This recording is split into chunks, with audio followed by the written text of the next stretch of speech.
தொக்கு தான் இப்போ ரெடி பண்ண போகிறேன். சிக்கன் தொக்குக்கு வந்து போன்லெஸ் சிக்கனாக வந்து வாங்கி வந்துட்டு அதுக்கப்புறம் மஞ்சத்தூள் உப்பு போட்டு நல்லா அதை வாஷ் பண்ணி எடுத்துகிட்டு அதுக்கப்புறம் பார்த்திங்கன்னா நம்மளுக்கு தேவையான மசாலா எல்லாத்தையும் போட்டு அதை ஊற வச்சிடணும். ஊற வச்சு ஒரு 1/2 hour கழிச்சு அதை பொரித்து எடுக்கணும். சிக்கனில் வந்து பார்த்திங்கன்னா எலும்புலாம் இல்லாமல் தான் உங்களுக்கு வரும். ஸோ சிக்கன் தொக்கு வாங்குறமே எலும்புலாம் இருக்குமோ அப்படின்லாம் நீங்கள் பயப்படவே வேண்டாம். ஏன்னா சின்ன குழந்தைங்க வரைக்கும் சாப்பிட்றாங்க நம்மக்கிட்ட வாங்குற தொக்கு, அதனால தான். ஸோ அது எல்லாமே வந்து எண்ணெயில் இது மாதிரி 65 மாதிரி பொரித்து எடுத்துகிட்டு தான் நம்ம வந்து கிரேவி ரெடி பண்ணுவோம். ஏன்னா அப்போ தான் அந்த உப்பு காரம்லாம் இதில் சேர்ந்துருக்கும். எடுத்து சாப்பிட்றப்ப டேஸ்ட்டு சூப்பராக இருக்கும். அது மட்டும் இல்லாமல் வெறும் கிரேவி மட்டும் மோஸ்ட்லி இருக்காது.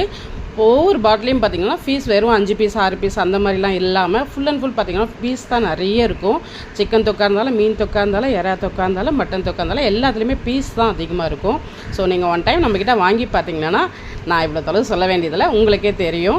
அதுவும் இல்லாமல் ஃபுல் அண்ட் ஃபுல் நல்லா எண்ணெய் ஊற்றி தான் செய்கிறது, நல்லெண்ணெய் ஊற்றி செய்வோம். அதனால் உங்களுக்கு டேஸ்ட்டும் நல்லாயிருக்கும், கெட்டும் போகாது. உங்களுக்கு வேணால் இந்த நம்பருக்கு கான்டாக்ட் பண்ணுங்கள்.